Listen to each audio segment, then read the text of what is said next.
This is a continuation of The Shadow over Innsmouth by H.P. Lovecraft, comprising Part 5 and the end. Part 5. It was a gentle daylight rain that awaked me from my stupor in the brush-grown railway cut, and when I staggered out to the roadway ahead, I saw no trace of any prints in the fresh mud. Innsmouth's ruined roofs and toppling steeples loomed up grayly toward the southeast, but not a living creature did I spy in all the desolate salt marshes around. My watch was still going and told me that the hour was past noon. The reality of what I'd been through was highly uncertain in my mind, but I felt that something hideous lay in the background. I must get away from evil-shadowed Innsmouth, and accordingly I began to test my cramped, wearied powers of locomotion. Despite weakness, hunger, horror, and bewilderment, I found myself after a time able to walk, so started slowly along the muddy road to Rowley. Before evening, I was in the village, getting a meal and providing myself with presentable clothes. I caught the night train to Arkham, and the next day talked long and earnestly with government officials there, a process I later repeated in Boston. With the main result of these colloquies, the public is now familiar, and I wish, for normality's sake, there were nothing more to tell. Perhaps it is madness that is overtaking me, yet perhaps a greater horror, or a greater marvel, is reaching out. I dared not look for that piece of strange jewelry said to be in the Miskatonic University Museum. I did, however, improve my stay in Arkham by collecting some genealogical notes I had long wished to possess. Very rough and hasty data, it is true, but capable of good use later on when I might have time to collate and codify them. The curator of the Historical Society there, Mr. E. Lapham Peabody, was very courteous about assisting me and expressed unusual interest when I told him I was a grandson of Eliza Orne of Arkham, who was born in 1867 and had married James Williamson of Ohio at the age of 17. It seemed that a maternal uncle of mine had been there many years before on a quest much like my own, and that my grandmother's family was a topic of some local curiosity.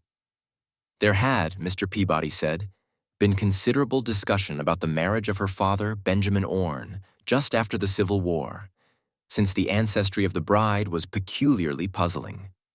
That bride was understood to have been an orphaned Marsh of New Hampshire, a cousin of the Essex County Marshes. But her education had been in France, and she knew very little of her family. A guardian had deposited funds in a Boston bank to maintain her and her French governess. But that guardian's name was unfamiliar to Arkham people, and in time he dropped out of sight, so that the governess assumed his role by court appointment. The Frenchwoman, now long dead, was very taciturn, and there were those who said she could have told more than she did. But the most baffling thing was the inability of anyone to place the recorded parents of the young woman, Enoch and Lydia, Messerve Marsh, among the known families of New Hampshire. Possibly, many suggested, she was the natural daughter of some Marsh of prominence. She certainly had the true Marsh eyes. Most of the puzzling was done after her early death, which took place at the birth of my grandmother, her only child. Having formed some disagreeable impressions connected with the name of Marsh, I did not welcome the news that it belonged on my own ancestral tree. Nor was I pleased by Mr. Peabody's suggestion that I had the true Marsh eyes myself. However, I was grateful for data which I knew would prove valuable, and took copious notes and lists of book references regarding the well-documented Orne family. I went directly home to Toledo from Boston, and later spent a month at Maumee recuperating from my ordeal. In September, I entered Oberlin for my final year, and from then till the next June was busy with studies and other wholesome activities, reminded of the bygone terror only by occasional official visits from government men in connection with the campaign which my pleas and evidence had started. Around the middle of July, just a year after the Innsmouth experience, I spent a week with my late mother's family in Cleveland, checking some of my new genealogical data with the various notes, traditions, and bits of heirloom material in existence there, and seeing what kind of a connected chart I could construct. I did not exactly relish this task, for the atmosphere of the Williamson home had always depressed me. There was a strain of morbidity there, and my mother had never encouraged my visiting her parents as a child, although she always welcomed her father when he came to Toledo. My Arkham-born grandmother had seemed strange and almost terrifying to me, and I do not think I grieved when she disappeared. I was 8 years old then, and it was said that she had wandered off in grief after the suicide of my Uncle Douglas, her eldest son. He had shot himself after a trip to New England, the same trip, no doubt, which had caused him to be recalled at the Arkham Historical Society. This uncle had resembled her, and I had never liked him either. Something about the staring, unwinking expression of both of them had given me a vague, unaccountable uneasiness. My mother and Uncle Walter had not looked like that. They were like their father, though poor little cousin Lawrence, Walter's son, had been an almost perfect duplicate of his grandmother before his condition took him to the permanent seclusion of a sanitarium at Canton. I had not seen him in 4 years, but my uncle once implied that his state, both mental and physical, was very bad. This worry had probably been a major cause of his mother's death 2 years before. My grandfather and his widowed son Walter now comprised the Cleveland household, but the memory of older times hung thickly over it. I still disliked the place and tried to get my researches done as quickly as possible. Williamson records and traditions were supplied in abundance by my grandfather, though for Orne material I had to depend on my Uncle Walter, who put at my disposal the contents of all his files, including notes, letters, cuttings, heirlooms, photographs, and miniatures. It was in going over the letters and pictures on the Orne side that I began to acquire a kind of terror of my own ancestry. As I have said, my grandmother and Uncle Douglas had always disturbed me. Now, years after their passing, I gazed at their pictured faces with a measurably heightened feeling of repulsion and alienation. I could not at first understand the change, but gradually a horrible sort of comparison began to obtrude itself on my unconscious mind despite the steady refusal of my consciousness to admit even the least suspicion of it. It was clear that the typical expression of these faces now suggested something it had not suggested before, something which would bring stark panic if too openly thought of. But the worst shock came when my uncle showed me the Orne jewelry in a downtown safe deposit vault. Some of the items were delicate and inspiring enough, but there was one box of strange old pieces descended from my mysterious great-grandmother which my uncle was almost reluctant to produce. They were, he said, of very grotesque and almost repulsive design. As my uncle began slowly and grudgingly to unwrap the things, he urged me not to be shocked by the strangeness and frequent hideousness of the designs. There were 2 armlets, a tiara, and a kind of pectoral, the latter having in high relief certain figures of almost unbearable extravagance. He seemed to expect some demonstration when the first piece, the tiara, became visible, but I doubt if he expected quite what actually happened. I did not expect it either, for I thought I was thoroughly forewarned regarding what the jewelry would turn out to be. What I did was to faint silently away, just as I had done in that briar-choked railway cut a year before. From that day on, my life has been a nightmare of brooding and apprehension, nor do I know how much is hideous truth and how much madness.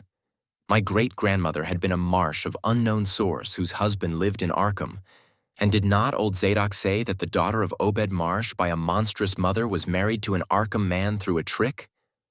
What was it the ancient toper had muttered about the likeness of my eyes to Captain Obed's?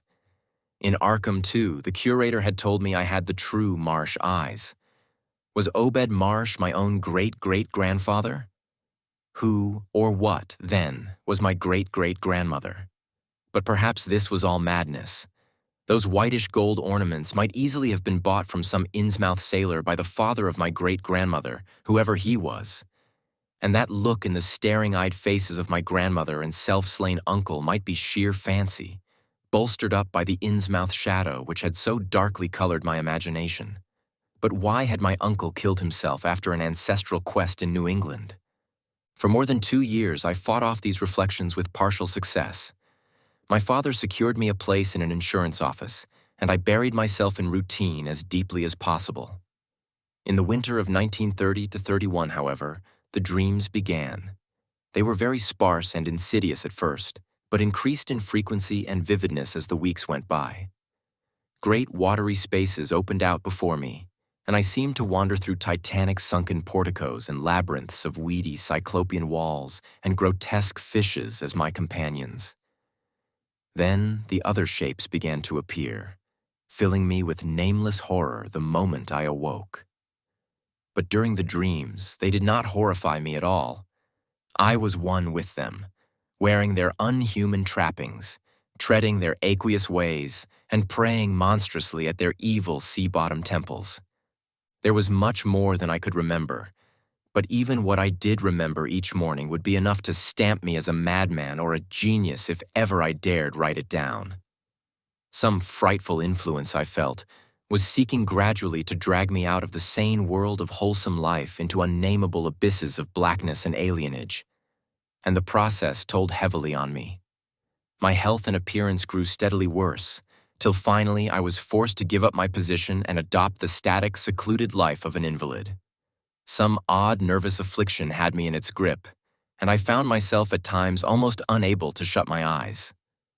It was then that I began to study the mirror with mounting alarm. The slow ravages of disease are not pleasant to watch, but in my case there was something subtler and more puzzling in the background. My father seemed to notice it too, for he began looking at me curiously and almost affrightedly. What was taking place in me? Could it be that I was coming to resemble my grandmother and Uncle Douglas? One night I had a frightful dream in which I met my grandmother under the sea. She lived in a phosphorescent palace of many terraces, with gardens of strange leprous corals and grotesque brachiate efflorescences, and welcomed me with a warmth that may have been sardonic. She had changed, as those who take to the water change, and told me she had never died. Instead, she had gone to a spot her dead son had learned about, and had leaped to a realm whose wonders, destined for him as well, he had spurned with a smoking pistol. This was to be my realm too. I could not escape it. I would never die, but would live with those who had lived since before man ever walked the earth. I met also that which had been her grandmother. For 80,000 years, Pitithia Lee had lived in Yihan-Thlay, and thither she had gone back after Obed Marsh was dead. Yihan-Thlay was not destroyed when the upper earth men shot death into the sea. It was hurt, but not destroyed. The deep ones could never be destroyed, even though the Paleogean magic of the forgotten old ones might sometimes check them. For the present, they would rest. But someday, if they remembered, they would rise again for the tribute great Cthulhu craved. It would be a city greater than Innsmouth next time. They had planned to spread, and had brought up that which would help them. But now they must wait once more. For bringing the upper earth men's death, I must do a penance. But that would not be heavy. This was the dream in which I saw a Shoggoth for the first time, and the sight set me awake in a frenzy of screaming. That morning the mirror definitely told me I had acquired the Innsmouth look. So far I have not shot myself as my Uncle Douglas did. I bought an automatic and almost took the step, but certain dreams deterred me. The tense extremes of horror are lessening, and I feel queerly drawn toward the unknown sea deeps instead of fearing them. I hear and do strange things in sleep, and awake with a kind of exaltation instead of terror. I do not believe I need to wait for the full change as most have waited. If I did, my father would probably shut me up in a sanitarium as my poor little cousin is shut up. Stupendous and unheard-of splendors await me below, and I shall seek them soon. Ya relie, Cthulhu ftan ya. No, I shall not shoot myself. I cannot be made to shoot myself. I shall plan my cousin's escape from that Canton madhouse, and together we shall go to marvel-shadowed Innsmouth. We shall swim out to that brooding reef in the sea, and dive down through black abysses to Cyclopean and many-columned Yihan-Thlay, and in that lair of the deep ones we shall dwell amidst wonder and glory forever. The end. Best audiobooks for free. Hopes that you have enjoyed this production of The Shadow over Innsmouth by H.P. Lovecraft. Please subscribe to our channel on YouTube and Rumble, as your subscription is the support we need to create more great free content. Please look to our website at bestaudiobooks for free.com for a complete list of our audiobooks.